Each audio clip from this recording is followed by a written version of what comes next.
बच्चों क्लास 10 की PYQ के सीरीज में आज इस क्वेश्चन को देखते हैं। Which one of the following gets biomagnified at different level in a food chain. इसमें से सही आंसर बेटा चारों ऑप्शन है DDT है। बोर्ड में आया हुआ क्वेश्चन है क्लास 10 में।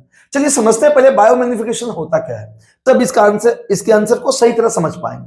बेटा बायोमैग्निफिकेशन का मतलब होता है कि कोई भी टॉक्सिक सब्सटेंस ना जो हार्मफुल है वो फूड चेन के थ्रू हायर कॉन्सेंट्रेशन में हायर ट्रॉपिक लेवल पे डिपॉजिट होना बायोमैग्निफिकेशन कहलाता है। चलिए एक एग्जांपल से समझते हैं। क्लास 10 में एग्जांपल नहीं दिया हुआ फिर भी बता दे रहे हैं। वाटर में मान लो DDT अब तो खेतों में ये छिड़का जाता था बेटा, अब नहीं छिड़का जाता है। मैंने मान लीजिए 0.003 पार्ट्स पर बिलियन है।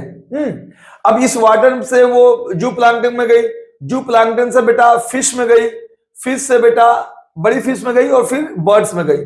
बर्ड्स में मान लो ये आ गया 5 पार्ट्स पर मिलियन आ गया बेटा। तो देखो यहां पे बिलियन में था, यहां पे बेटा कम था, यहां पे ज्यादा था। जो बर्ड्स जो फिश को बर्ड खाई उसमें ये ज्यादा हो गया। तो देखिए यहां कम था और फूड चेन के थ्रू यहां पे ज्यादा कॉन्सेंट्रेशन में हो गया। दिस इज कॉल्ड बायोमैग्निफिकेशन बेटा। आपको पता होनी चाहिए कि बर्ड्स ये जो टॉक्सिक सब्सटेंस है ना DDT, ये कैल्शियम मेटाबॉलिज्म को डिस्टर्ब की और इससे जो बर्ड्स होते हैं ना उनके जो ऊपर एक का शेल होता है वो कैल्शियम का बना होता है।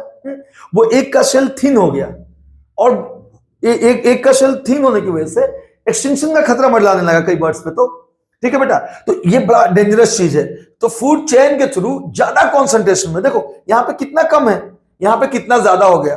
तो ज्यादा क्वांटिटी में जमा होना क्या कहलाता है बेटा? बायोमैग्निफिकेशन। ठीक है, जय हिंद।